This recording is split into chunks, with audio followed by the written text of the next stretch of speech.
This is Hannibal here from thehannibaltv.com, and joining me live from Addison, Texas is former WCW Tag Team Champion, 15-time WWE Hardcore Champion, and he's a second-generation superstar, Shawn Stasiak, Dr. Shawn Stasiak. How are you doing today, sir? How are you, Devin? Thanks for having me on. We finally connected here.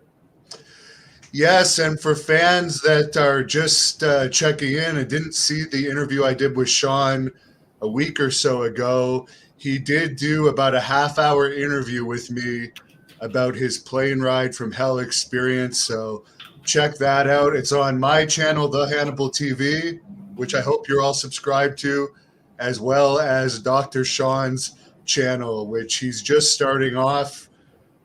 This interview is actually going to be up there too as well. So I encourage people that want to follow him to subscribe to his channel as well. Yeah, actually, Devin, I appreciate that. It's actually, and I changed it a million times, so that's probably where you're even confused. I'm going to stay with what it is now. I like that movie Wayne's World. Remember Wayne's World with the Canadian actor Michael Myers? I thought Shawn's World, right? So now I've changed it to Shawn Stasiak's World, and that's what it is. So that's the YouTube channel. But yeah, as you know, it's in its embryonic stages, and I appreciate all the love and support I can get. Yeah, very good. And by the way, did you like the second Wayne's World? I liked the first one, but the second one didn't quite do it for me. I always like the originals. It seems like when they do sequels, they're just never as good as the first originals, So same with the Austin Power movies. I followed that as well. I'm a Michael Myers fan. I think he's a funny actor, but I always like the originals the best. It seems like they can't duplicate or triplicate the original. And fans, why he brings up Michael Myers is Canadian. Actually, Shawn is Canadian as well, even though he lives in Texas now. I don't blame him. Because 6 months out of the year here, it's very cold. But the first time I kind of found Shawn interesting was when I was in high school. I was a high school wrestler, and I won OFSA twice, which is like the equivalent of the state championships. And I remember going through the history of who won that, and Shawn actually won that prior to me. So I remember thinking, oh man, this is so cool. A WWE wrestler actually won this tournament as well. So I know you went on and wrestled in college a bit too. Could you start off by telling us a little bit about your amateur wrestling career? Yeah, I had a pretty extensive amateur career. And it's funny with OFSA, when you mentioned that, that was such a special tournament for me, because the year before I had made it to the finals and I was actually up 5-1 with like 15 seconds left.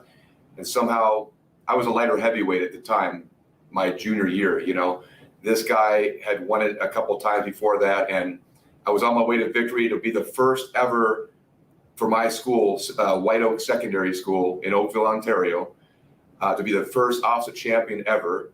And I got rolled up and stuck and pinned with like 5 seconds left. It was the most depressing, devastating thing in my life that I ever experienced. But I bounced back the next year, and I won the tournament. So I was the very first OFSA champion for wrestling for my high school, White Oak Secondary School. But yeah, I went on to Boise State University, was their starting heavyweight for 3 years. We're in the Pac-10 conference at the time. It was Division I.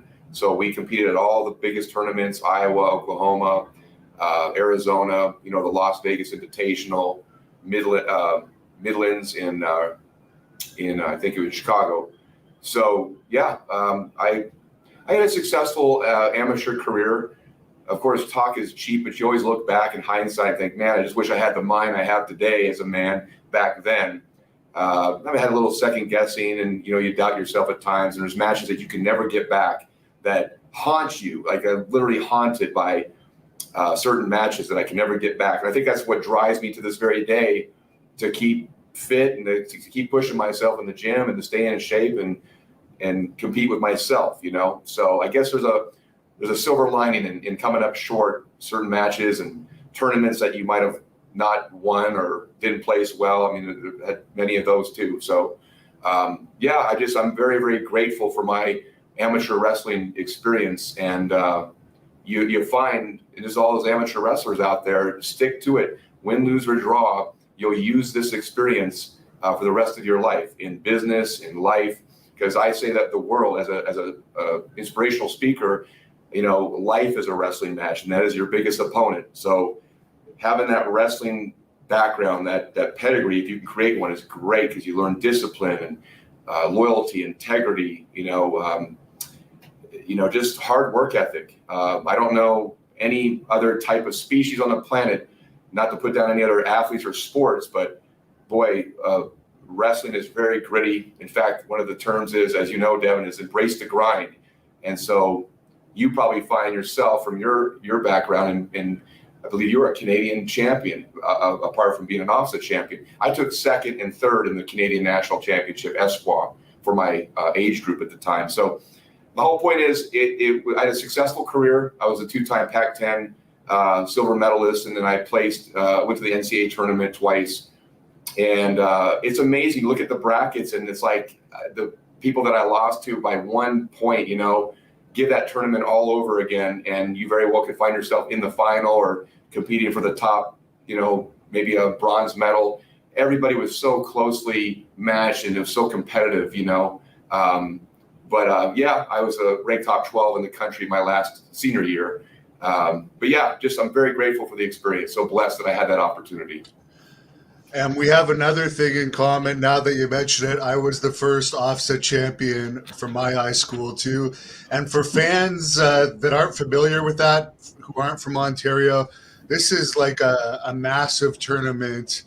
I believe it's a 32-man tournament over a 2-day thing. Yep. So it's, as a high school wrestler, to do that in Ontario is more prestigious than in any other province, just because Ontario is so populated. Did you find that you had extra pressure on you because your father was a world champion wrestler, and you kind of felt that you had to do well in amateur wrestling because you're the son of this legendary pro wrestler? Actually, Devin, no, I didn't, because back then, when I was in high school, my buddies were all football players. I was like the only wrestler in the gang. And we would watch WWF at the time. We work out together on the weekends, and, we'd all have our respective sports and training during the week or whatever. But I never really had that pressure, because it was two separate things. Maybe I don't know, maybe inadvertently or subconsciously I put pressure on. I tend to do that anyway. I put way more pressure on myself in my professional wrestling career than I did my amateur career, because they're two separate things. But I see why you would think that or ask that question. No, not really. Not that I remember it was anything really a prevalent thought or anything, that I put extra. I put pressure on myself because I just wanted to win OFSA. That was my first real dream goal, because the heavyweight, he was from Jamaica. His name was Mike Curlew, and I saw him at the OFSA championships where he was in the final, and he lost in the final. He did great. I mean, you placed in that tournament, you succeeded. But I was so devastated and so depressed for him, because I had roomed with him, trained with him. He's one that kind of got me, took special time with me to help develop me. And when I saw that, the whole build up to the finals, like just the ceremony, just just everything that leading up to that final, the finals of all the wrestlers, and then seeing Mike lose in the final, I was so devastated. I said to myself, I'm going to win OFSA next year. I want to be an OFSA champion. And so I think in honor of him and honor of myself and our school, I was just so inspired by that whole experience, not just the match itself, and not just the heartbreak, of Mike coming up short, but it was really just a whole experience. I said, I want to be that guy in the ceremony and leading up to that. And sure enough, I was the next year. Of course, like I said in my story, I fell short. I ended up losing in the final, but then the following year, and ironically enough, I know you're from Ottawa, Devin, but the guy that I had defeated in the final, his name was Joey Ducharme. and he was from Ottawa, I believe. I'm pretty certain of that. So there's I don't know if that name rings a bell, but that's probably way before your time. But I put more pressure on myself once I got into my professional wrestling career. I had just lost my father not too long prior to me finally, going after that WWE dream. And that's where I put pressure on myself. And I think that's kind of what it backfired for me in a lot of ways. Yeah, I was going to ask you about that. You obviously went to college. As you said, you wrestled fairly successfully in college. Was the plan always to be a pro wrestler? Like, were you a fan of it growing up? Or was it just, I'm the son of this legend, I can probably get in because it's easier for second generation stars? I'm going to give this a shot and try and make some money. So was it more money or was it more like a passion?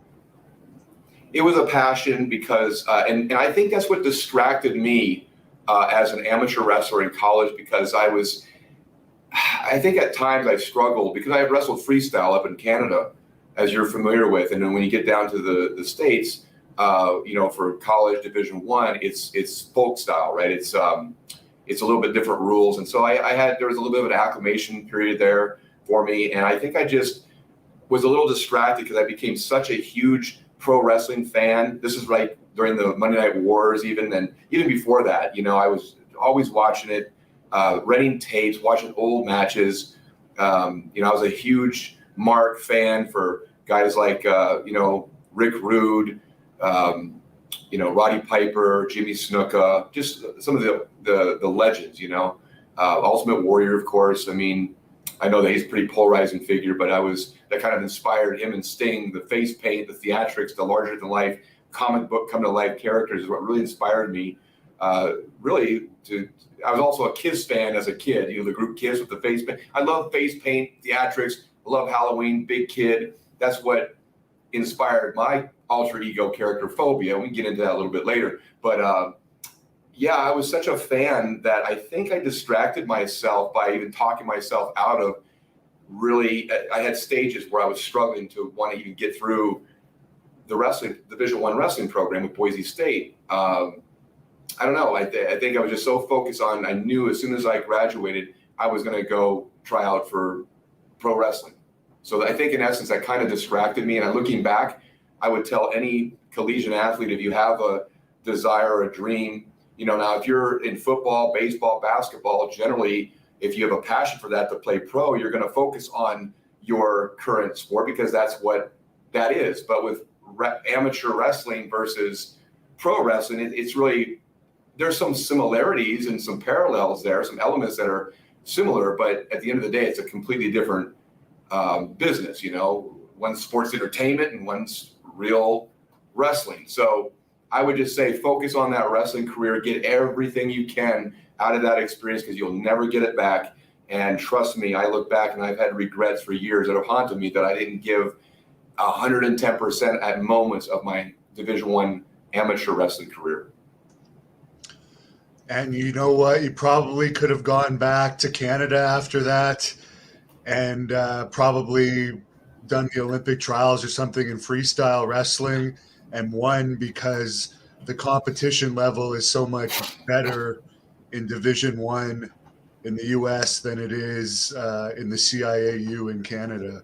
But you went on to WWE and you took a different path. So maybe you could tell us about that because I know you were signed very young at the time without a lot of experience, which was rare at that time.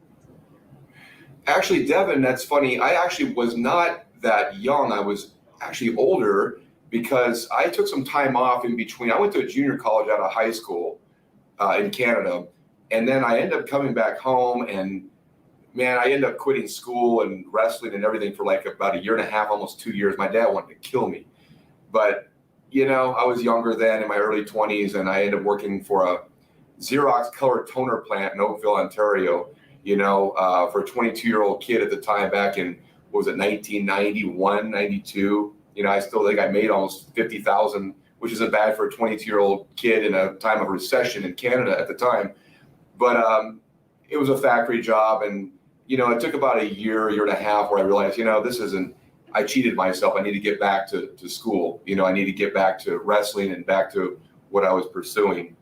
So, I actually graduated. I think I was 20.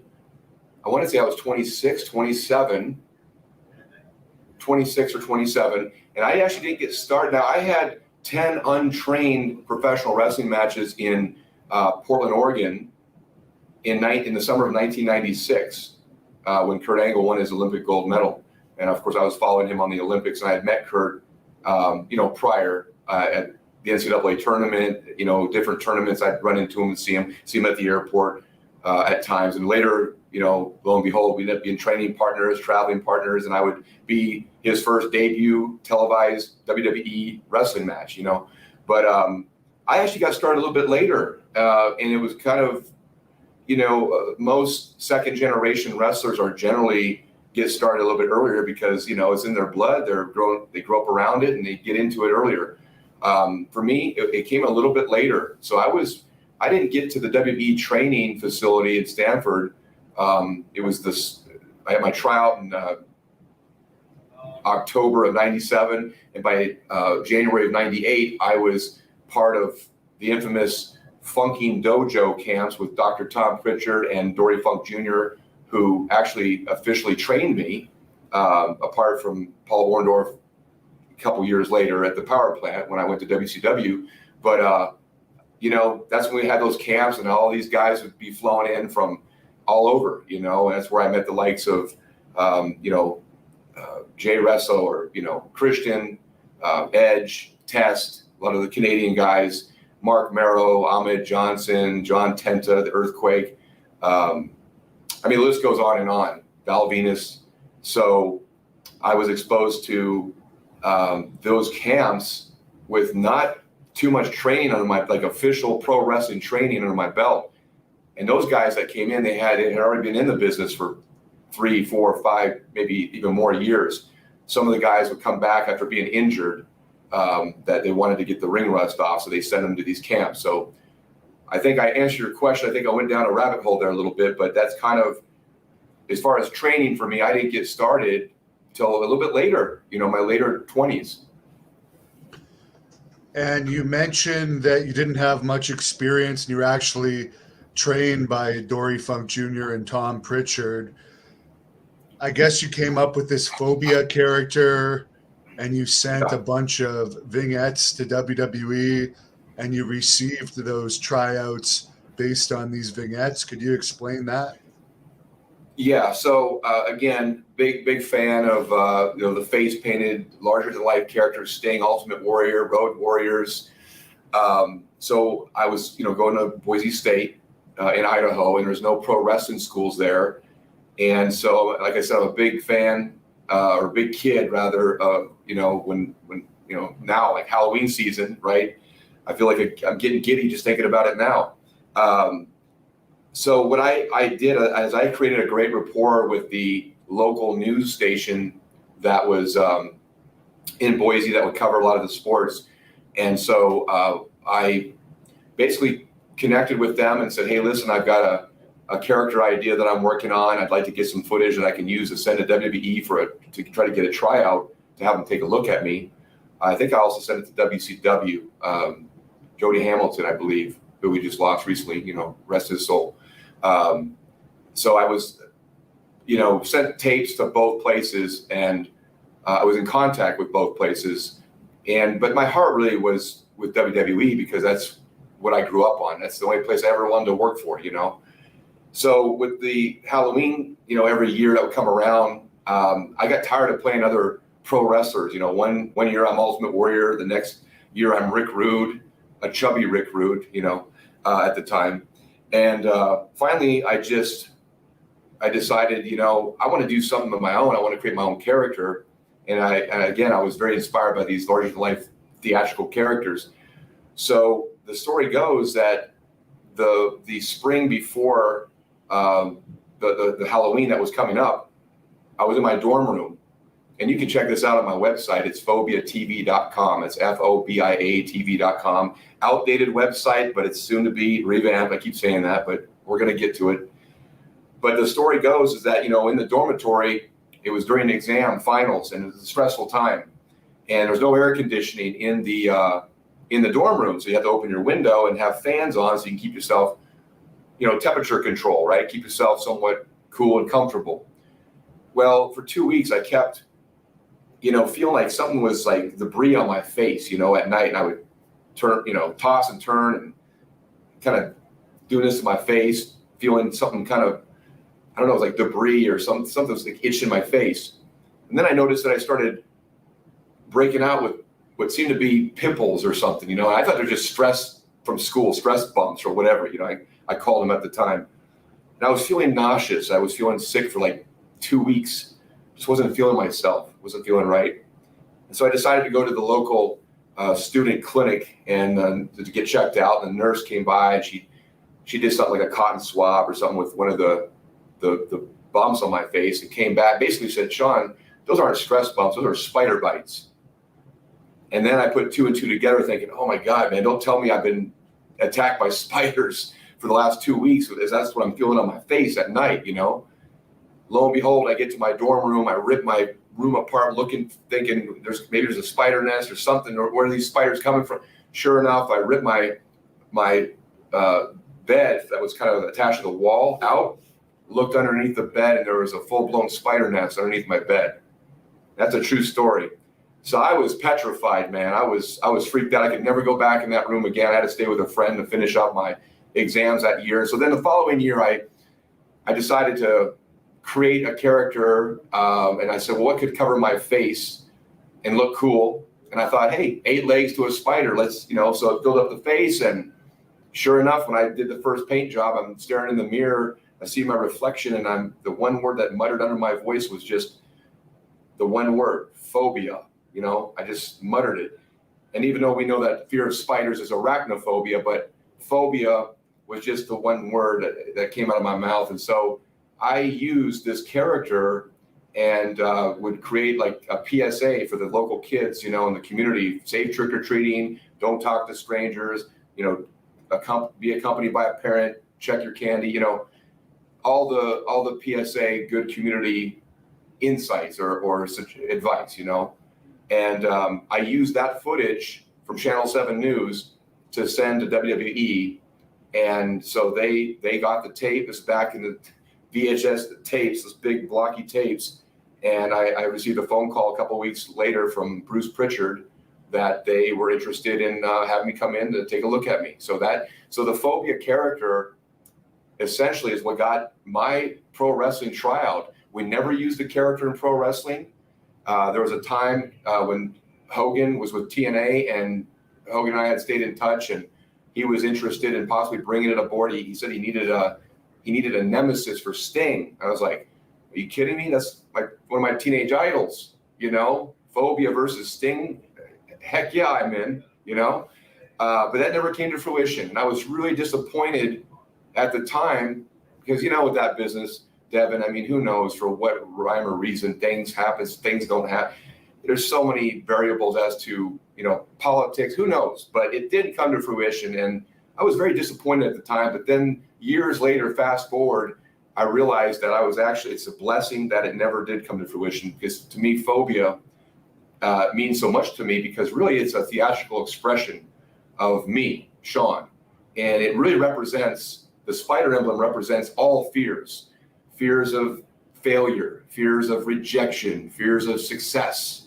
Sometimes we have fears of success. Sounds funny, right? But we do. Fear of change. So we as a society, we live in fear, right? Especially now with this pandemic and the way our world's changed. There's just a lot of uncertainty and change, and there's a lot of fear and anxiety that's going on. So this character to me is much more, and no offense to any face-painted wrestling character, but it's much more than that, than just wrestling. It's bigger. It would fall into the lines of I would say DC Comics, more of a kind of a comic book alter ego, Dr. Shawn. And so what's cool about it is it's so real and it's so near and dear to my heart, because it represents what started out as a Halloween joke and a PSA on local Channel 7 News that got my WWE tryout initially.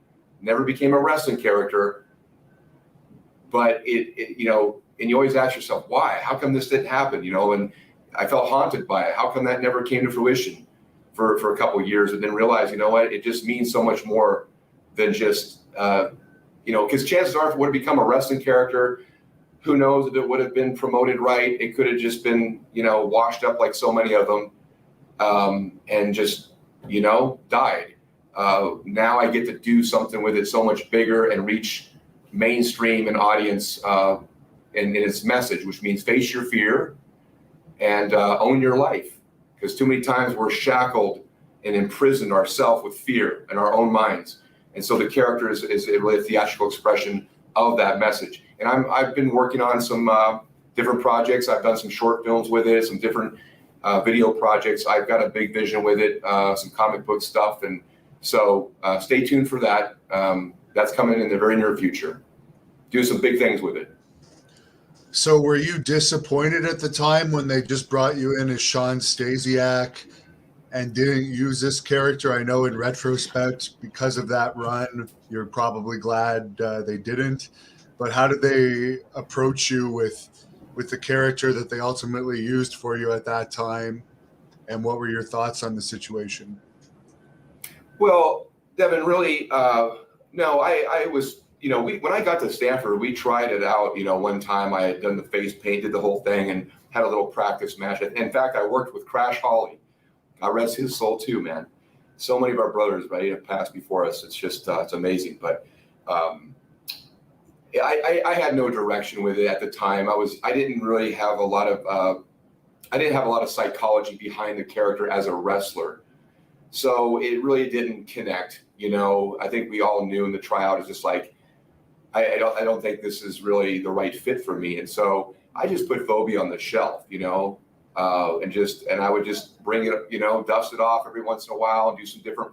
And as I got older and years passed, I started to apply more and more meaning and significance to the character and what it stood for. And so it started to reveal itself, and then I have much more clarity. Obviously, I have full clarity of it now.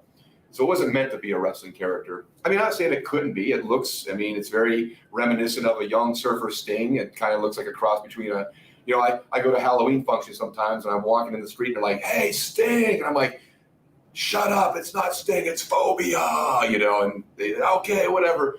People want to take pictures with it because it looks cool. It's a cool character, And now that people are going to learn more and more about the meaning and significance behind it, it's even cooler because I wanted to touch people's hearts, and I wanted to inspire people to really to help them break through their self-limiting beliefs and become the best versions of themselves, right? But to get through that fear, whatever they're experiencing.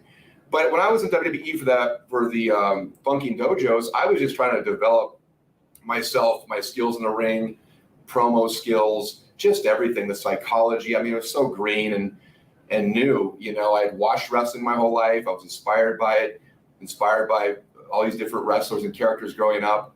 I was meant to at least try the business out. Look, man, when you're a 5-year-old kid and you're trying to sleep and you hear this huge laugh in your living room, giant laugh, and you walk down the stairs only to see your dad with Andre the Giant in your living room drinking beer till 5 a.m. I don't think you have a choice but that you're pretty much adopted in that business, that crazy, wacky world of professional wrestling. So anyway, to get back though to your original question with training and everything, I just wanted to develop myself. I knew at that point I had my work cut out for me because I was around guys that had a few more years experience than me, and I, as competitive natured person as I am, I was like, man, I've got to get caught up to speed. So I wasn't concerned about characters, or I just wanted to get the basics down, just to learn psychology. And I just figured when it's time, we'll figure something out as far as a character. They sent me to Memphis. I worked with Jerry Lawler in that territory. At the time, that was like the farm club to the WWE. I keep saying WWE because that's what it is today. It has been for a while. It was WWF when, you and I remember growing up on it, right? But same promotion. That was a great experience. It was basic, psychology. It's a different style of wrestling. It was much slower paced, but everything, the promos, the storylines, the actual matches with Jerry, they were so easy and so basic psychology, but it was so effective. and Jerry's a master at that. And so it was just an honor to work with a legend, a Hall of Famer like Jerry Lawler.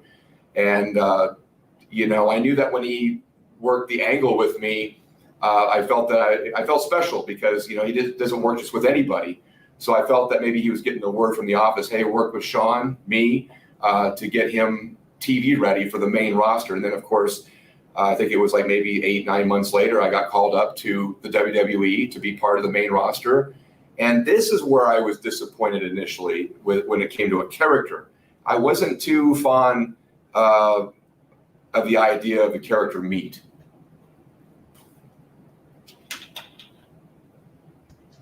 Yeah, I can imagine.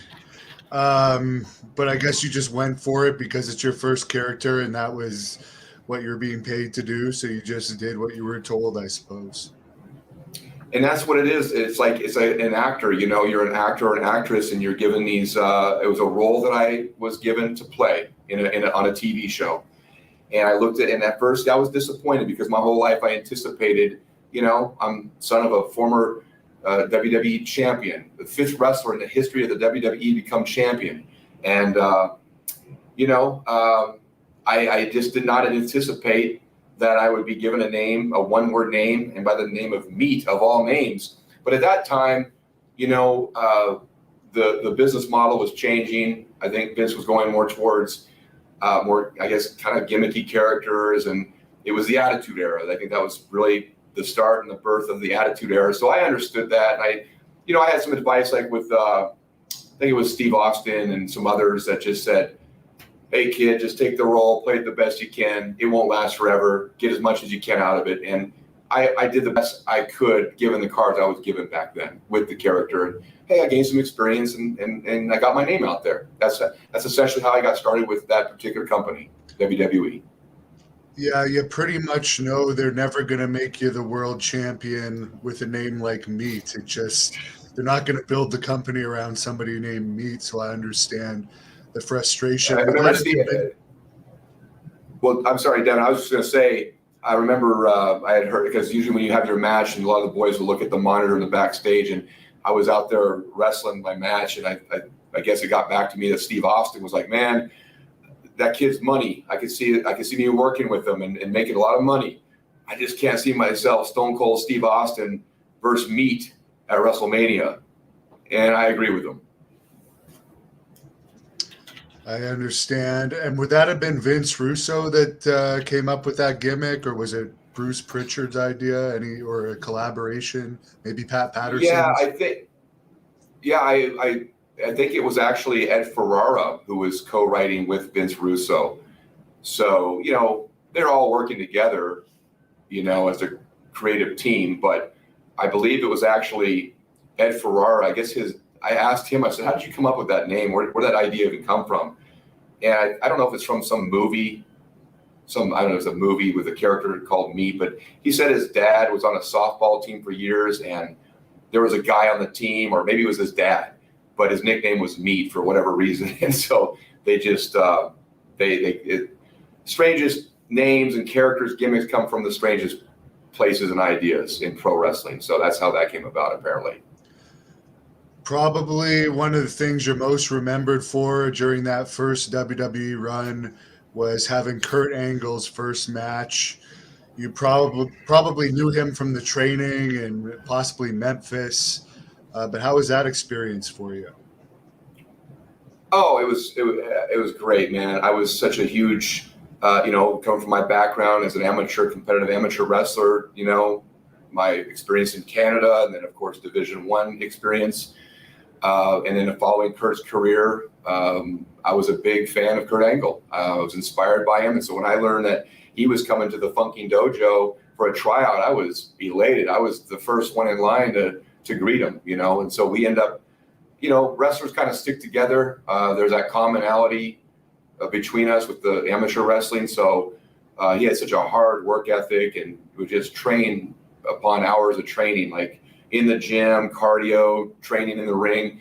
And he asked me, hey, can you meet me here early at the warehouse so we can go over bumps and drills? I said, sure. So I was all about it, man. I was very happy that Kurt Angle was joining us. And of course, Now I was my rookie year as the character Meat. I was even doing some dark matches too, but they were putting him on dark matches at TV just to get him experience and develop, to get comfortable and acclimated to, a different type of wrestling, obviously from what his background was. But as you've heard the story, he took on so quickly and became, one of the best, one of the best technical wrestlers ever. And so it was an honor for me to travel with Kurt. We became good friends, and I really enjoyed traveling with him. We were pretty much lived together on the road for, I don't know, maybe 4, 6, 8 months. And then, of course, he had his debut at Survivor Series in Detroit, Joe Louis Arena. And I guess they stuck him with me just because he felt comfortable with me, because we had worked so many dark matches together during our training phase. And we had some great matches too that were never televised or were picked up on camera. We just had a good flow. We were both green, of course, but just athletically and just, I don't know, I think there was a common mutual respect, and we just flowed. They say, pro wrestling is about having the right dance partner. And I had that with Randy Orton too, when we had house shows and whatnot. But really enjoyed working with Kurt Angle, man. It was a great experience. Now, of course, there's the whole thing with these alleged tape recordings that I guess led to your WWE release after your first run. It made all the news at that time, and it's kind of what you're infamous for. You've already explained to me the misunderstanding of that whole situation, but because all of the fans haven't heard it, could you explain what exactly happened there? Yeah, this is a story that it's followed me wherever I go. My name is synonymous with the tape recorder incident. It always will be. I finally just, a couple years back, said, Shawn, just embrace it. It's part of your history. You can't rewrite it. It is what it is, right? Basically, long story short, stupid thing to do, looking back now, but I had absolutely no wrongful intent whatsoever. God is my witness. And I think most people, I've shared this story in interviews, and I've had personal conversations about it, and for the most part, I think people know the truth, which is what I'm about to share again here with you. My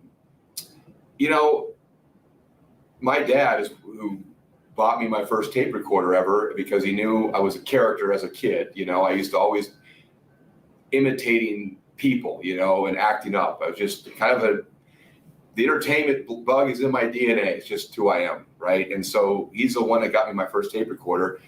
And then later in life, when I was training with WWE, it was even recommended or suggested by guys like Dory Funk, and even Tom Pritchard, I believe, had said this, but I heard it also through other wrestlers. Hey, man, you're on the road for hours upon hours at a time. You spend a lot of time traveling. Get a tape recorder and work on your promos, work on your craft, perfect your craft, right? You're in a car for hours, tell a story, work on your character. And that's exactly why I had it. Basically, so that's why I had it in the first place, right? I'm traveling, I'm working on promos, working on my character or whatever, just trying to develop my speaking skills. And, there was a particular weekend where I was in Montreal. And, of course, everything there is, half French, right?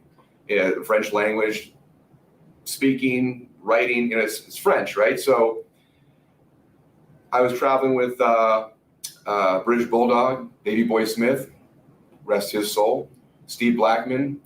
And I was on the road. And so we were on the road for a few days, and I was traveling with them. And so I just thought it would be funny to record them bitching and complaining in the car, because, two bodybuilder type guys, on the road for 3-4 days, it just, in a playful way, just bickering and goofing around and what, just that sort of thing. They were kind of at each other a little bit, kind of joking and trying to throw ribs on each other, just speak, in conversation. So I just thought it would be funny to record them. At the time, thought that was a good idea. Record them, and then I was going to later play it back for them, say, hey, this is what you guys sounded like, the last 3 days. As a joke, it was a rip. That's all it was.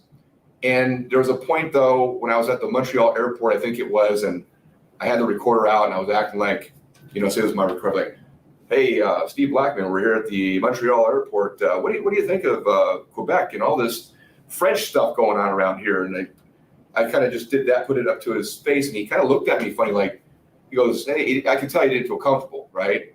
He goes, hey, you're not recording with that, are you? I said, yeah. And he goes, well, you weren't recording with that in the car or at any other time, were you? And I said, and at that point, that's where I went wrong. I lied. I just flat out said, no, I did. Because I knew at that point, at that split second, and I'm an honest guy, I'm a very transparent person, but at that time, I had to think in a split of a second, oh, what should I say here? Because he doesn't really know me. You know, looking back now, it's a paranoid business. People share sacred, you know, it's a code. It's one of those things where, I mean, if I was who I am today, and I was in a locker room and some rookie guy comes in and I found out he's recording even a rib or not a rib or in wrongful intentions or you know, no harm intended, it would piss me off, and I wouldn't feel comfortable around that person. I wouldn't. So I get it, but it was a really bad look for me because at that moment I said no. I shut it off, put it in my gym bag, and that was the end of it. I said, well, there goes that rib. I'm not gonna, you know. I knew at that point that they don't know.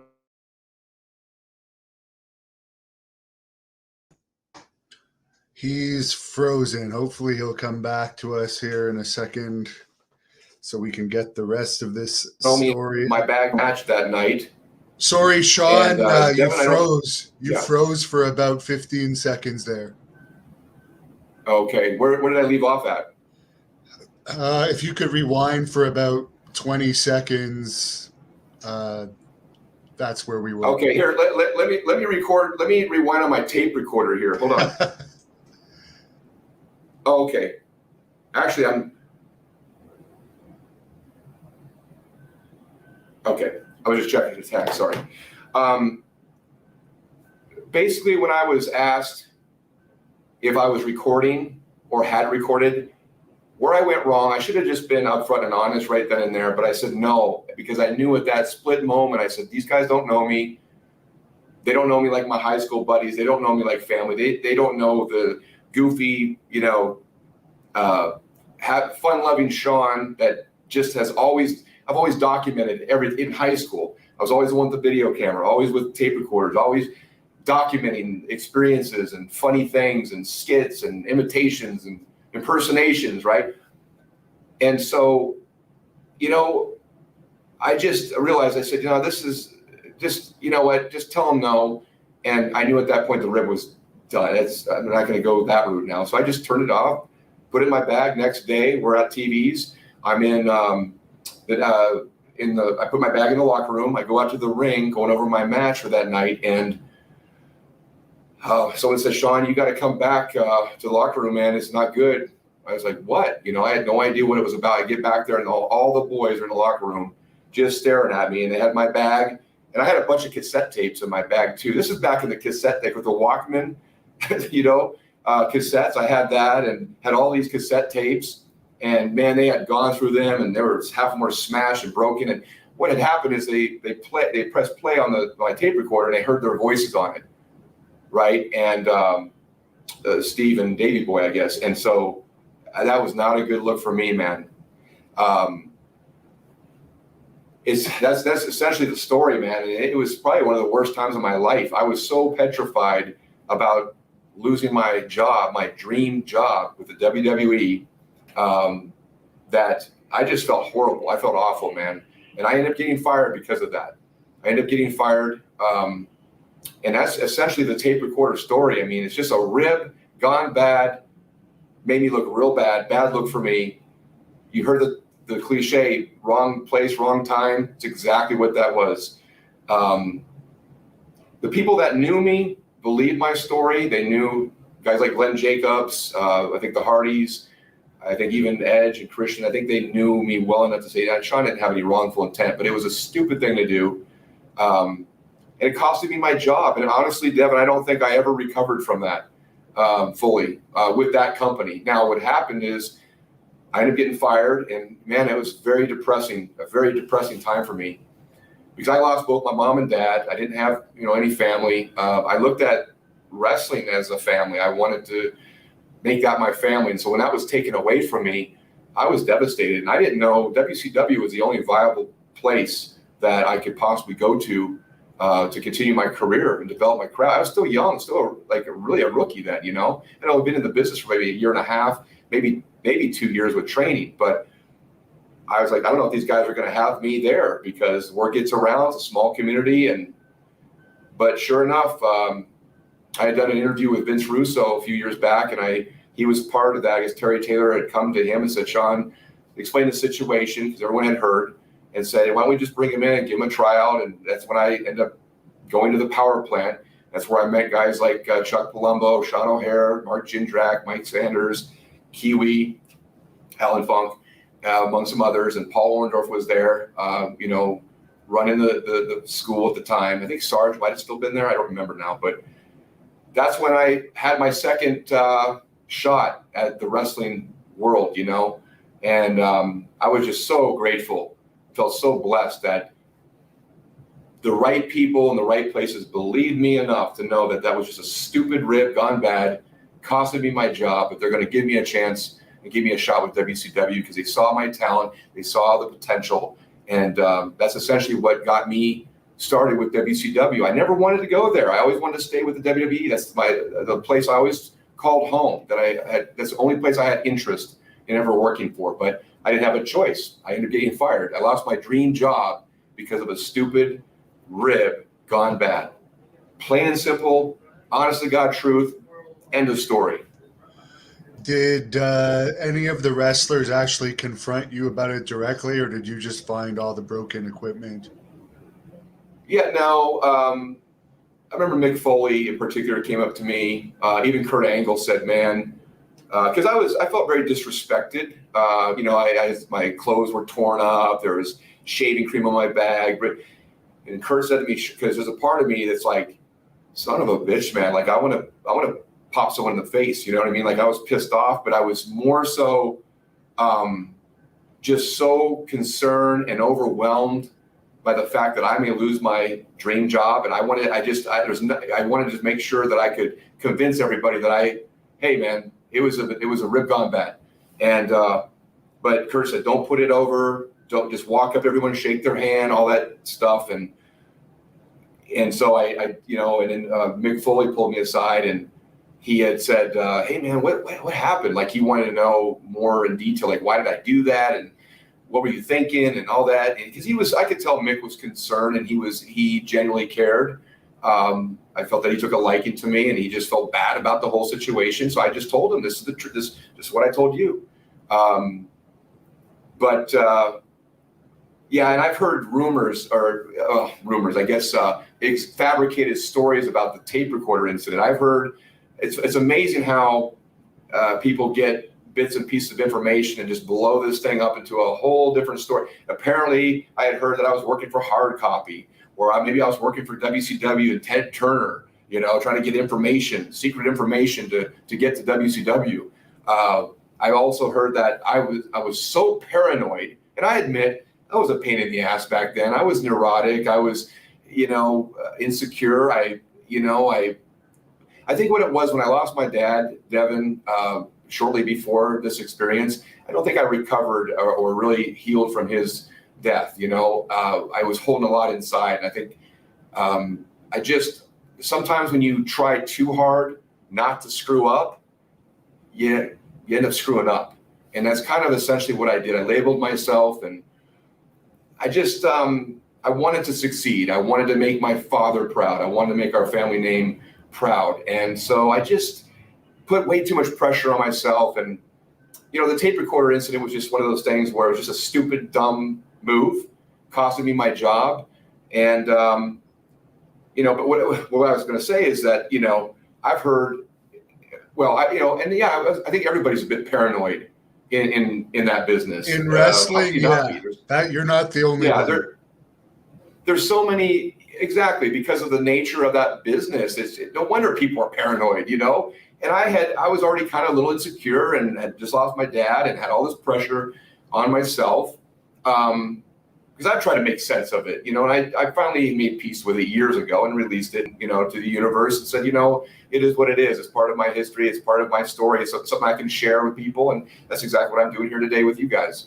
But I had heard a story, I think it was Jim Cornette that even said that apparently I was so paranoid, right, that I thought people were talking about me behind my back. So I brought a tape recorder with me and put it in my gym bag so I could just see who was talking about me. Come on, man. Now I could see how a story like that could form or develop, but that's the furthest from the truth. The truth is what I've shared today. Now you know. Yeah, and he's not that credible in my opinion at all. Just one last question kind of related to that. WWE did put your father in the legacy wing of the Hall of Fame for some reason, not the main Hall of Fame for whatever reason. But do you think not having you involved in the induction had anything to do with some people still holding a grudge with you related to the whole tape recorder thing? Devin, your guess is as good as mine. I'll never know. And I want to shed some light on that because I truly feel now WWE did bring me back over from WCW. I went there for a year and a half. You know what? WCW, I am so grateful for that opportunity. I ended up making more money. I got more TV time, ended up becoming a 3-time World Tag Team Champion, traveled the world, had a lot of fun, and developed my craft, I felt, even further. And I was still in developing stages. Pro wrestling, it takes a lot of elements to it, as you know, to perfect. And I was still in a developmental stage at that point in my career, just with everything, just with psychology, with just physical mechanics, promos, everything. I was still developing. But I felt confident enough that when the company got bought over, that they would have me back. To me, it was home, back home, WWE. So they did take me over. I was one of the 10 contracts they bought over right away. And I was out one of those bigger contracts like the Goldberg, Stings, maybe the Steiners, I don't know, that sat out on their contracts because they were mega dollars. And that was the smart thing to do, because if they would have come over, they would have broke their contract. They would have stopped getting paid by Turner. So it was a business decision and that's completely understandable. I mean, I probably would have done the same thing.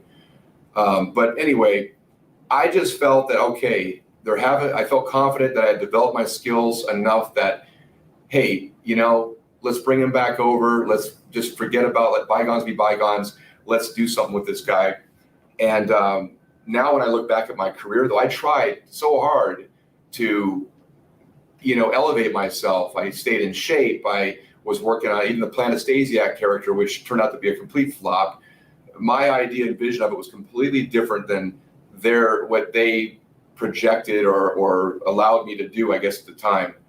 And it could have been a big hit. I had merchandise ideas, all kinds of stuff, but it just didn't have the right years, But I thought, okay, if they weren't interested in me coming over, they wouldn't have me come over. But I look back and realized that I think that I was just kind of a cost of doing business. I felt that I was just a business expense. My contract was just a way to do business, because all they did really, I did some goofy stuff with The Rock and Kurt Angle and Stone Cold with the character running into milk trucks and walls. I was essentially the Wile E. Coyote of the WWE for a while. Again, just thinking, okay, just run with this. You just got back. Just go with the flow, get your feet wet. And then, eventually this will change and just keep working hard. I'm always a believer in working hard, and you'll be rewarded for it. But, in that business, you could work all you want, have a great look, charisma, promo skills. You got everything, a lineage, a legacy, and you'll still, if someone with the power of the pen doesn't like you, or certain people in their ears, you're not going to go anywhere, man. And I feel like that was probably my situation, honestly. And I'm not pointing fingers. I don't want to sound, boo-hoo, poor Shawn, because if there's anybody to blame for anything, I'm going to point them at myself. There's a lot of things that I could have done differently. And as a man, over the years, I've looked back and reflected on my career and as a man in life. that's what life's about. You live and learn, you make mistakes, you learn from them. So I see why I might have, painted myself in a certain picture to some people, but you think over time that would be, reconsidered or I think I was just someone they want to make a laughing stock out of now. And I was just there to feed guys like the Brock Lesnar's of the world that were coming up. I was in shape. I was a bigger guy, had a little bit of a name recognition. So why not feed Brock, one of the bigger, better built people on the roster? Makes him look even stronger.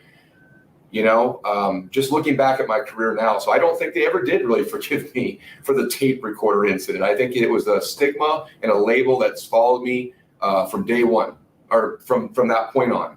And with the WWE Hall of Fame, man, that really, really broke my heart. That really, really, a lot of guys say, don't put it over. Don't, now screw that. I am going to share the authenticity and the truth about how that did affect me. For years, Devin, I campaigned and I promoted my father as he's the 5th wrestler in the history of the WWE to become champion. He only held the belt for 9 days, but he always told me, he said, Shawn, that was the most happiest 9 days of my life, apart from you being born. And God rest your soul, Dad. He back in his day, he was considered a transitional champion. They wanted to get the title from Pedro to Bruno, 2 baby faces, but they needed a good heel. They needed a strong heel to make the transition. And so there was other heels that were there, but my dad was a good, solid heel and would be the perfect guy to get that piece of business done. And he did. But, here's an original WWE champion, 5th wrestler in the history of the company. Here I am, retired for many years. I go on to become a chiropractor. I'm not tooting my own horn, but I just want to give you, the fans here, a picture of this experience for me. Okay. You don't read about me. I'm not making negative headlines. I'm not in drug rehab. I'm not, in pornography. I'm not trying to crap on anybody, because we all go through our journeys and we all have, our challenges. And so for those people, I'm making a reference here. I thought I went out and did a good community thing by becoming a community leader and being a healer with my hands as a chiropractor. I also developed a speaking career to light up the hearts and minds and souls of people to help them with their breakthroughs and help them stand in their greatness. Meaning I feel like my contributions since I've been out of wrestling have been, I'm not perfect. I've made mistakes, and I'm going to continue making mistakes. But, I feel like I just really got shit on this one, because I campaigned and I promoted for years on social media about, hey, what about Stan the Man? Yes, I'm going to be biased. Yes, obviously I'm his son. I'm going to be pushing for him. But don't you think he's worthy of a WWE Hall of Fame induction? I think so. You have all these other people that have made it, and God bless them for that. I'm happy for everybody's success. I really am. But I must be hated or disliked so much in that company. And by the way, I never jumped on the concussion lawsuit. How many times I've been approached for this lawsuit, I never jumped aboard that, because for my own reason, I just didn't feel comfortable with it. I didn't feel like I might have suffered some concussions. I know I did, but I might have suffered those from prior to that. I just didn't feel for me ethical to jump on that that case. Same with the unfortunate Benoit tragedy. I was on I think it was Fox News, and they're trying to drill me about, well, Vince McMahon this and that and whatever, and have me try to throw Vince under the bus. I never did, because I'm an honest guy. I'm transparent. I'm going to tell it like it is. And I just, it's unfortunate when it happened. That's a horrible thing that happened. But my point is, if anything, I've had friends say, why are you sticking up for Vince? Why are you sticking up for WWE? And the answer was, because I just didn't have a reason not to just be honest. And I'm just coming from my own experience, So I just felt, though, with what I have done, and again, not to my own horn, but going back to school, how hard that was, Devin, to make the transition to go from perform in front of 20,000 people and millions of people on TV back in a classroom taking biochemistry and sitting next to some kids saying, hey man, I played your video game, I played your character last night. Oh, good for you. Okay, yeah. Like it was a tough transition, but I got through it, became a chiropractor. I've been serving my community here in the Dallas-Fort Worth area for the past 15 plus years. I am currently at Longhorn Injury and Rehab in Dallas for those that are local, so come out and see me. You'll be in great hands more ways than one. I know that was a cheap plug. But when it came down to inducting my dad in the Hall of Fame, I thought that they would have enough class and enough respect to say, hey, let's give Shawn a call. Let's induct him in the Hall of Fame. I don't need Mr. T time on a podium. Give me 5 to 7 minutes, if that. I'll share a couple funny stories. I'll receive this award in my father's honor and in his name and our family name. Good night, thank you, goodbye, right? That never came. I learned about my dad being inducted in the Hall of Fame through Twitter of wrestling fans. I just finished my workout at LA Fitness. I'm in the parking lot and my phone's blowing up and I'm seeing all this congratulations on social media. They're finally putting your dad in. And I knew at that point, right then and there, Devin, I said, oh my God, they're not, because the Hall of Fame was like the next day or 2 days from that point. I said, no one's called me. No one's informed me. They're going to go stick him in that legacy wing, because the last 2-3 years prior to that, I would see this wing thing pop up and I said, oh man, I get nervous. And don't destroy his name in that thing. And no disrespect to the legends that are in that wing. But I just felt that my dad deserved just a little bit more, man, than just throwing him in a 20-second video package and stick him in a wing with a video package for WWE's, for a Hall of Fame induction. I never was invited to the arena. No one called me. It was really, truly a spit in the face. And I took it that way. I immediately called Vince. I have his number. You can call him right now. You want to call Vince? Maybe we should call him. What do you think? That'll get some views. Yeah, sure. Give him a call. Yeah. So I called Vince, right? Of course, he didn't pick up, and I figured he wouldn't. I mean, it's WrestleMania weekend. And I texted him. I said, Vince, please don't induct my dad this way. Wait till next year when you guys are in New York. I think it's MetLife Arena or Stadium or something. Besides, this was in New Orleans at the time. I think it was 2018, I believe. I think it was 2018 Hall of Fame. I thought, just wait till next, year. You're in New York. It just makes more sense. My dad was a bigger name in that area anyway, right? Just geographically. My dad was a big name everywhere he went. Every territory he went, he was a top guy. He was a top heel for the most part. But I just thought it was appropriate. You're going to be in the New York area. Let's just wait till next year and just give me 5 minutes. Give me 10 minutes. That's it. Let's do this right. And he just texted me back, of course, and said, it's not a, please don't take it personal. It's a company decision. Bullshit. Excuse me. You know what I mean? There's a real deeper reason why someone would do that. I don't buy that's just a company decision. I feel personally it's some personal vendetta. And again, I don't want to sound like an a-hole sitting here saying, pointing fingers or whatever, but it was very, very devastating to me and very, very heartbreaking, man. And it caused me some grief. I was depressed for a couple weeks, man.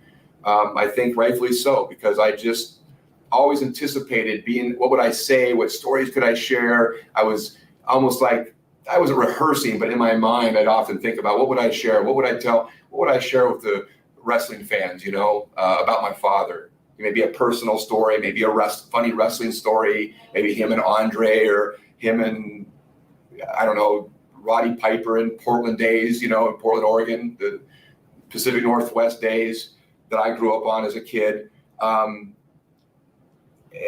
I just thought, because I am a speaker, as you can tell, I have the gift of gab. Devin and I have had many discussions already, and prior to this interview, and we're like, man, this could have been another podcast. We've got like 10 of them now. But yeah, man, that's the Hall of Fame experience for me. So very disheartened. And I'll just end it with this. But I've accepted it. Okay, I've accepted it, and I don't let it consume me. However, as a professional artist and actor, I've been able to compartmentalize things in my life. So I've always thought, I'm always open to the right business. I'm certainly not waiting by my phone to ring. I'll stay in shape the best I can as I get older. And, the wrestling business will always be synonymous with my name. I'll always embrace elements of the business, even though the business has changed. The product is different today. A lot of things doesn't interest me. Some things do. Love the authenticity of the connection with the crowd and real live interactions. Like when CM Punk made his return recently, I thought that was just a beautiful moment. And I shared that with you, Devin. It's those moments that are very far and few between that are so organic and so real. And I love that about professional wrestling, is blurring the lines of reality and a work or a fiction. And when you can intertwine the two, man, that's magic. That's real TV. And all I can tell you is this: if they wanted to do business with me and they wanted to get real fire, they wanted to get real passion, they wanted to get real, boy, I'll tell you, I've got some pent up stuff that's in an archive folder in the deep archives of my mind that could be pulled and delivered, and I think would make for some great ratings. So I'm always open to the right business, but I'm certainly I'm not open to going back to doing anything other than honoring my father, his name, and our family name, and myself, representing that in the name of Stasiak. Yeah, one interesting thing is they put Abdullah the Butcher in there. He didn't ever even wrestle a match for WWE or wrestle in Madison Square Garden. But Bruiser Brody, they put him in the legacy wing. He feuded with Bruno Sammartino in WWF. And Barbara, his wife, was actually in New York the week that they put Brody in the legacy wing. And they did the same thing to her as they did to you. They didn't even tell her or invite her. So you're not the only one dealing with that crap. Sorry to say. Devin, you broke up for a while there. I don't know if you heard everything I said, because it was just blank screens on both the monitors, but hopefully you got what I said and finished off with. Were you able to? Yeah, I got it all. And we'll just finish off with a couple more questions because we'll have you back on again sometime to get into the other stuff. But Hey, Devin, I'm sorry. I know we're in a bit of a delay here. I apologize. I just want to say and make this perfectly clear, though, okay? I've always said this. I wasn't sure I was going to reveal and share this, this experience of mine with my dad and the Hall of Fame thing. The last thing I ever wanted to come across as, and I certainly hope I am not coming across as that today, is bitching and complaining and whining and feeling sorry for me. It's not like a bitch out session. I'm just sharing the authentic, real truth about this situation and how it affected me. To them, they probably don't give a shit, okay? But, for me, it was very disheartening, as you can imagine. And people that are close to me, it was very disheartening for them too. I'm very grateful that the opportunity that I had with the WWE, they're the ones that got me started with my big dream to want to be a WWE superstar. But I just, and I will always acknowledge that, but I just feel, and there's other stories I have, and maybe we can share that another time. But I just wanted to close out with that whole segment with, I'm not here to bitch and complain, but I wanted to share that, and that's the truth. That's just coming from my heart, how that affected me. So, I say I've released it, and I have, but when I start talking about it, I start getting pissed off. So I'm going to stop talking about it now because it doesn't deserve any more of my time. Anyway, go on, Devin. I'm sorry. I just wanted to say that. Yeah, you mentioned earlier that WCW gave you a great push, and you were probably best remembered for your time in WCW. The feud I remember you for was against Curt Hennig. Could you talk about that feud? Yeah, that was great, man. So blessed and honored to work with Curt Hennig, Mr. Perfect. It was during high school. I was in Oakville, back in Oakville, and I was on the phone with one of my buddies, and we're talking about, because we're like senior year, and my buddies are all going to go play football for football scholarships, and I was still looking to try to get a wrestling scholarship to come down to the States here. And long story short, we're watching WWE. One of the shows we're on, and it was a Mr. Perfect match that was on. That when I saw that, not that I hadn't seen Kurt. I met Kurt when I was like a little youngster in Portland, and he was like just starting in the business. He was like 19, 20 years old, 21. He was very young. But, fast forward years later, I used to watch Kurt Hennig, and he was one of my idols, as a teenage idol. Just loved his work, loved his character. I think also my dad was great friends with his dad, Larry the Axe Hennig. So I was watching a Mr. Perfect match when I told my buddy, I said, Matt, that's it. The light bulb really went off, and it really reinforced. I'm gonna be a professional wrestler. I'm gonna be a WWE superstar. I don't know if we were saying it back then, WWE superstar, but I said, I'm going to go for this thing. And then, of course, I ran into Kurt when we had one of the NCAA tournaments in Minneapolis. I ran into him there, and we exchanged numbers, and then I stayed in touch with him. And then fast forward another year or two later, I found myself in WCW. With that, you now know the whole transition and how I got there. The first angle I worked, storyline, was with, of all people, Kurt Hennig, Mr. Perfect. And it was an honor for me, because that was one of my, again, teenage idols growing up watching. And, I remember having a match with him at one of the pay-per-views. I actually, they put me over, and I was, okay, I guess, with that. It's still like, oh, man, I don't know. I better do, as a heel, I better do some chicken shit way of pulling this off, sort of thing, But they had me beat him in his own perfect plex, which no one could do it like him. Mine was crap compared to his. But I felt so uncomfortable doing that. And I told Kurt, I said, I don't feel comfortable doing this. He said, no, don't worry about it. Let's just take care of you tonight. Let's get you over, blah, blah, blah.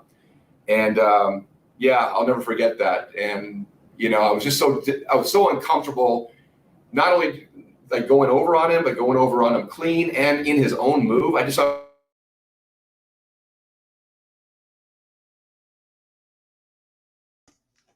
Oh, he's freezing up again. Sorry about this, fans. WWE 2002, and had just a great time with him. I think I lost you again, Devin. Yeah, we lost you for about 5 seconds, but we got most of it. You were saying that you reconnected with him in WWE after WCW and had a great time. Yeah, and they stuck us in some tag teams against the Hardys, and I just remember, trying to take my craft seriously, but in the ring, he would be laying down on the mat, selling, looking up at me, making faces. I almost, laughed a few times. Like, he was a big prankster, he's always liked to have fun. So, gave me a very comforting feeling to be, I felt like family with him, I felt like an older brother or something. Just because of the history with my dad and his dad, meeting him when I was a little kid, my dad knowing Kurt when he was just a little boy, So it had a family feel to it. It was an honor for me to work with the great, Kurt Hennig, Mr. Perfect. Now, the last controversial thing I'll ask you about today, because I've heard several people talk about this, so maybe you could set the record straight, was during the invasion angle, supposedly there was a rumor that you leaked some information about it that caused the WrestleMania moment that they were planning with you guys not to happen, and instead they just sat you guys up in a box or something. Have you heard about these accusations? Yeah. And what's your opinion on it? Yeah, this is another bit of a fabricated story. It's amazing, how this happens, but just human nature, just the way it is. So back then, that was in 2001, I think. Yes, I think it was 2000. 2001 was when WCW got purchased over during the invasion angle. Back then, we didn't really have, I don't think we had social media at all. So we were just left with flip phones and doing old school radio interviews to promote things, market our business, whatever. In this case, WWE. Well, so yes, I did do a local radio interview with one of the popular radio stations there in Tampa. And they were asking me questions about, hey, WCW just got purchased. You're part of this invasion thing or whatever. Or I don't know if they were even calling it invasion at that time. I don't remember the specifics, but I just remember the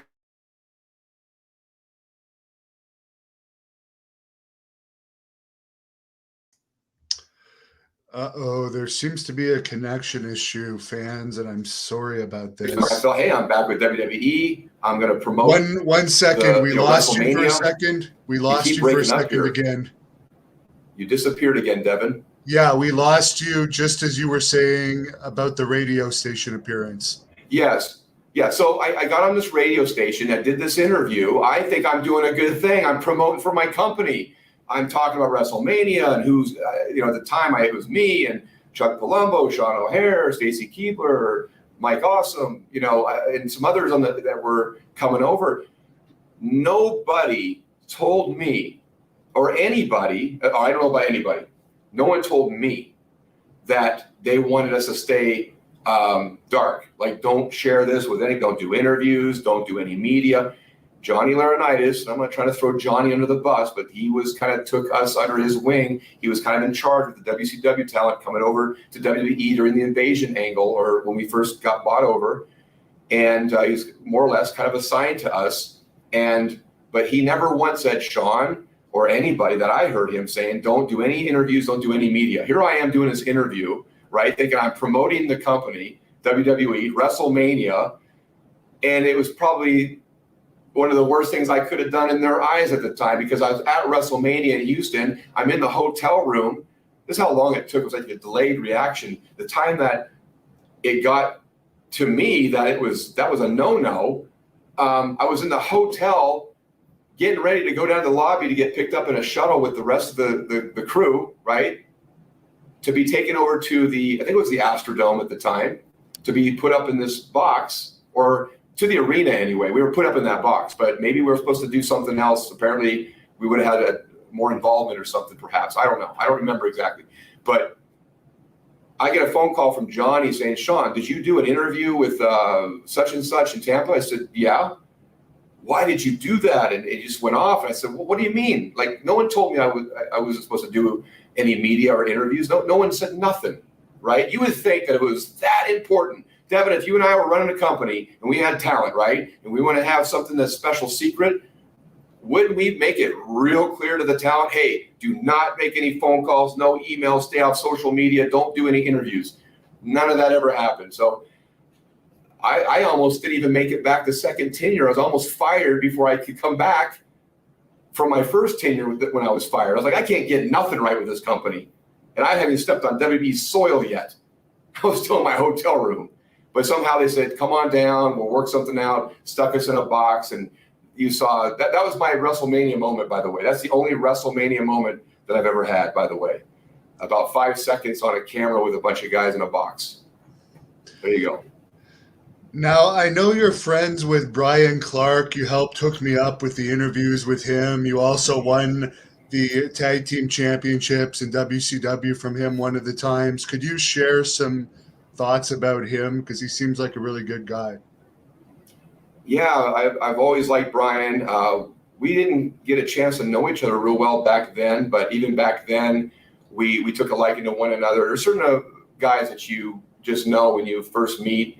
You get to know, you say, hey, this is a good cat, man. You feel comfortable around that person. And so he was one of them. Same with Brian Adams, and God rest his soul too. But yeah, I enjoyed working with those guys. Chronic at the time. We had some good matches for what we were given at the time. But it's funny because I always stayed in touch with Brian periodically. The odd text, that thing that happened with the Hall of Fame. I was so distraught over that and so bothered by it that I did reach out to him, and we spoke about it. And he was very supportive of that situation. And then fast forward a couple more years, just recently this year, maybe 6-7 months ago, towards I think the beginning of this year or in the spring, when you and I started talking, Devin, I had reached out to Brian and had a question about action figures, because he seems that he really has that down well with his line, with his merchandise, and you should check all that stuff out. I don't know all his handles, but I'm sure they can watch the interview and he's plugged that. So if you're looking for merchandise, dolls, goggles, footballs, Nerf balls, T-shirts, all that stuff, you can find out where that's at. But yeah, we just reconnected, and honestly, it's crazy. I feel like he feels like family to me. We reconnected and kind of created this bond now, and we almost talk every day on social media. We do the private messaging on Facebook, which I said, let's switch over to WhatsApp, because you know me, I'm long-winded. I get cut off a lot after a minute. You're probably already experienced that yourself, Devin. But that's why I'm a speaker, right? I figure I talk a lot. I might as well get paid doing it, right? And delivering some good stuff, of course. But yeah, I've learned more about Brian over the last 6 or 7 months that I never knew when we worked together. And so I call it a brothership. I'm grateful for our reconnecting and our support. And, of course, I'm working out and doing 2-a-days, and I got him doing 2-a-days, and we try to inspire each other, more or less. So it's been a nice brotherhood. Brian's a great guy. He's a really good soul, good person. You worked with Stacy Keibler in WCW, who went on to date George Clooney and get some fame in mainstream media. How was your experience with her?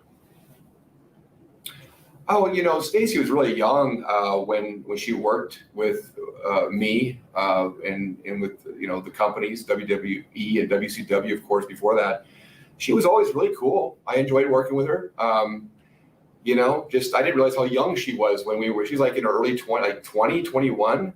I didn't realize how young she was. But of course, I was in my early 30s at the time.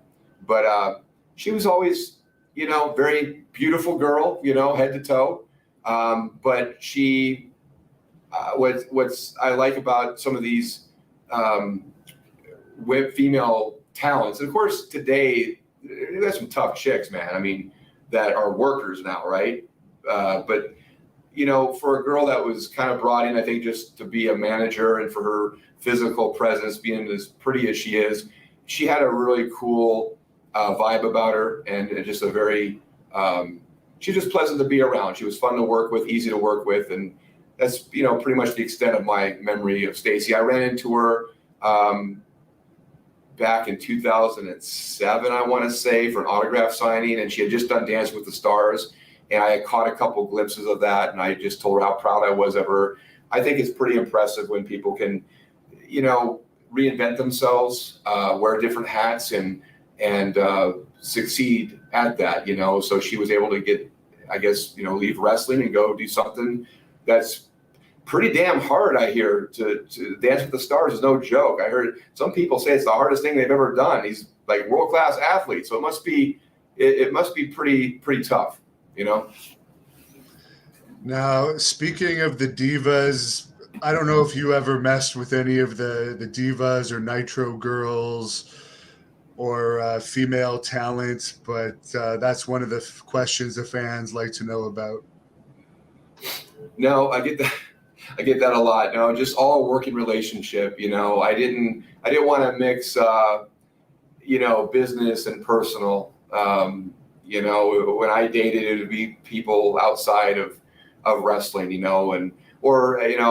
a gal one time that had been married to a wrestler that understood the business. So it's one of those things. I see why wrestlers, men and women wrestlers date one another, because they're in the business, they understand it, so they get it. But it takes a real special person that's not in the business to date a wrestling talent, because of the lifestyle, the traveling, the being gone all the time, just the limelight and everything. You got to be a pretty secure person, and I would hope that the relationship is trustworthy and it has integrity, that there's that it's pretty solid, that it can sustain a wrestling career, and that person be supportive. But I never mixed personal and business. I always kept that always professional. Someone's bringing up that you had a lot of matches with Randy Orton when he was first starting out. Any memories of that? He's obviously gone Yeah. on to have a pretty successful career. I think he makes something like $4 million a year now. Wow, good for him. Yeah, yeah. I was put on some house shows with him. In fact, when I went to Canada, one tour, I think I told you my plane ride from hell coming back from New Brunswick. You remember that story? Check out the our segment I did for all you fans out there. I did a segment with Hannibal a couple weeks back with my version of the plane ride from hell, and I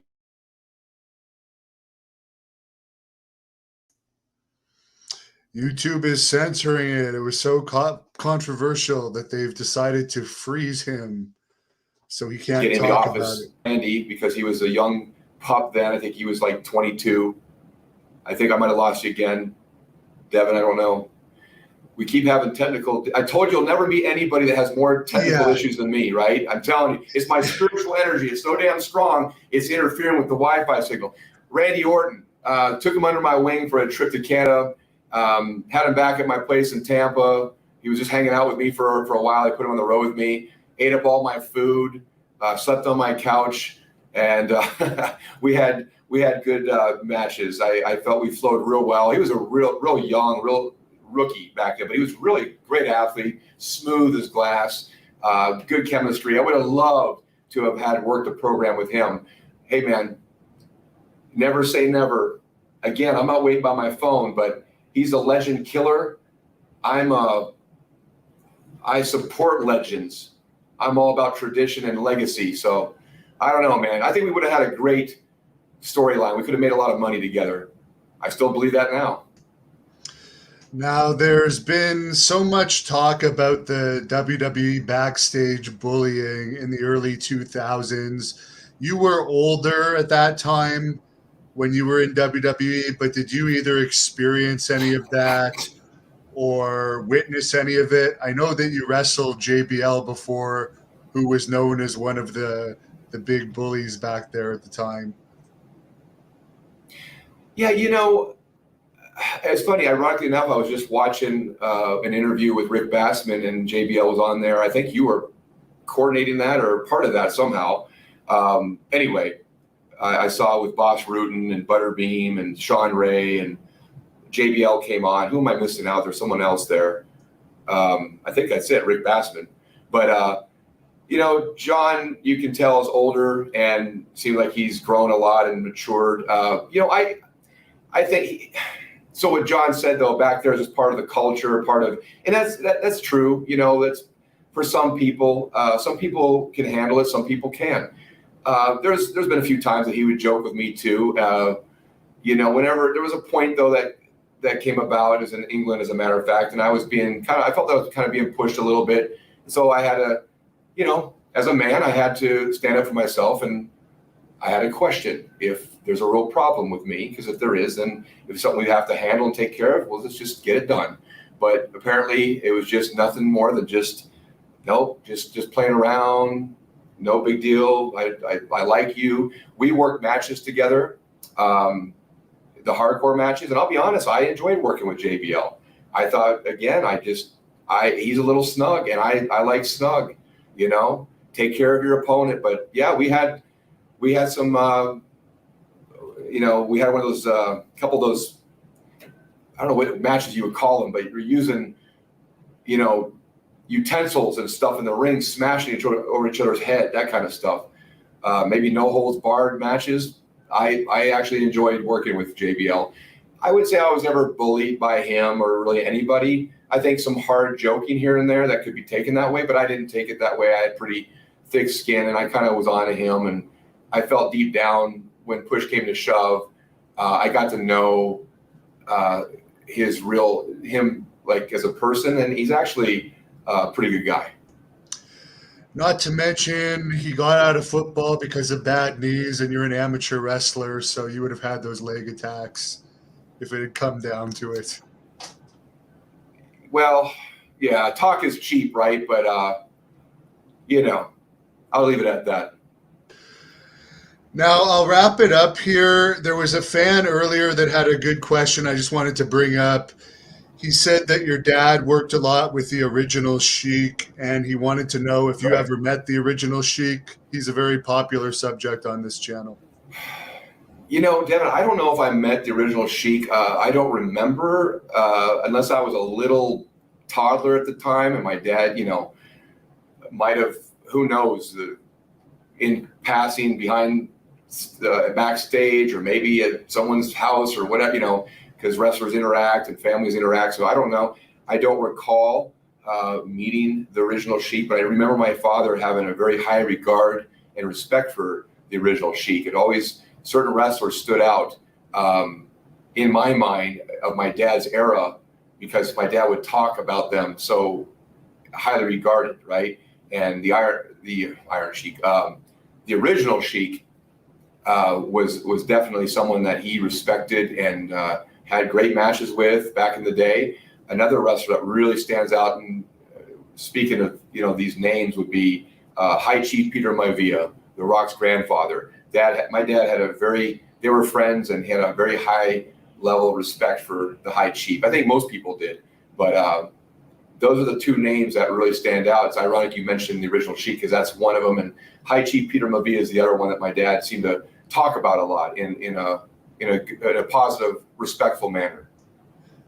And I'm sure we'll have a part two, but to close this off, you mentioned you've been talking about your dad off and on here the whole time, but for fans that are newer and not necessarily familiar with your father's career, do you want to just say something about your father, and we can get into him more in a future interview, but we've talked about why he should have been in the Hall of Fame, but we haven't really gone into some of his accomplishments. Of course, he was known for the legendary heart punch that I don't really remember seeing you ever do that, so maybe he didn't want to get you in any trouble. Well, I'll tell you one thing.